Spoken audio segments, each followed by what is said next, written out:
Right now, we're watching a war of words between the United States and Iran that is rapidly escalating into a deadly crisis. Tensions have hit a fever pitch, and it's all being fueled by these widespread protests inside Iran and some incredibly stark warnings from Washington. So let's break down exactly what's happening and what's really at stake here. And just to give you a sense of how high the stakes are, listen to this. That was the direct message from U.S. President Donald Trump speaking to reporters right from Air Force One.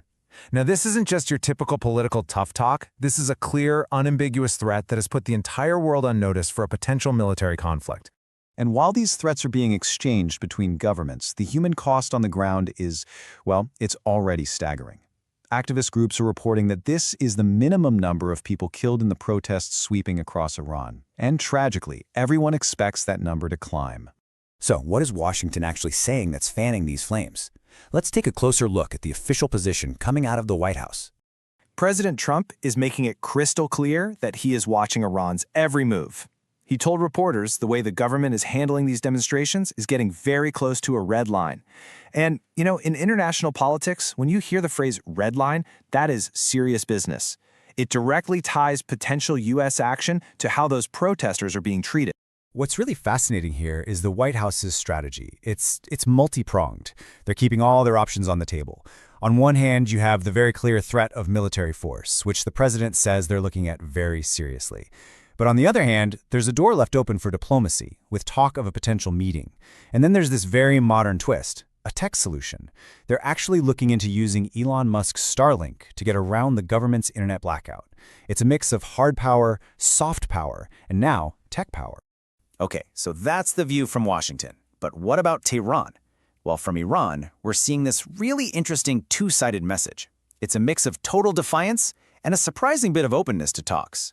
So on the defiant side, you get things like this. Iran's supreme leader Ayatollah Ali Khamenei actually posted this cartoon on social media. It shows President Trump as a crumbling pharaoh, a sarcophagus falling apart. The message couldn't be clearer. It's a projection of confidence, basically saying, "We will outlast you." And you see this dual messaging everywhere you look. Publicly, Iranian officials are pointing fingers, blaming the U.S. and Israel for the unrest, and they're calling protesters rioters and terrorists.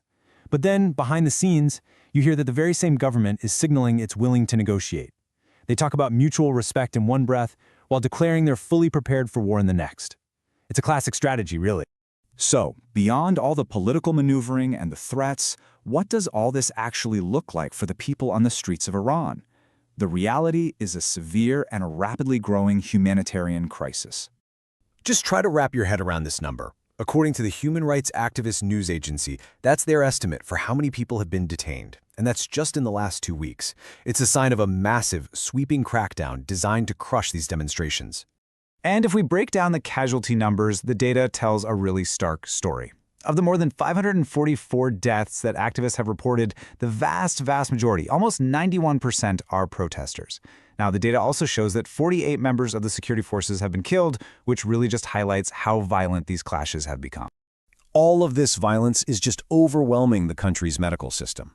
The reports we're seeing from doctors and medical workers on the ground paint a horrifying picture.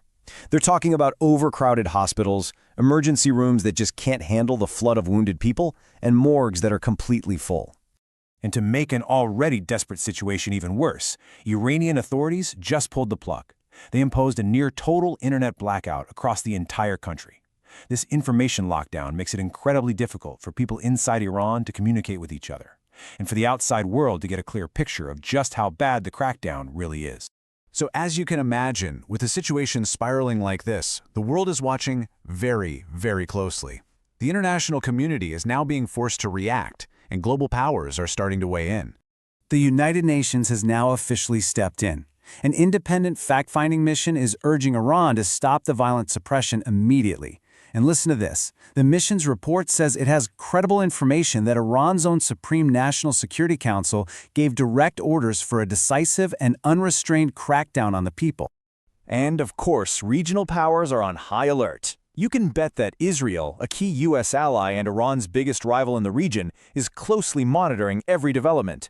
The long-running hostility between these two nations means any instability in Iran is watched with extreme concern in Jerusalem.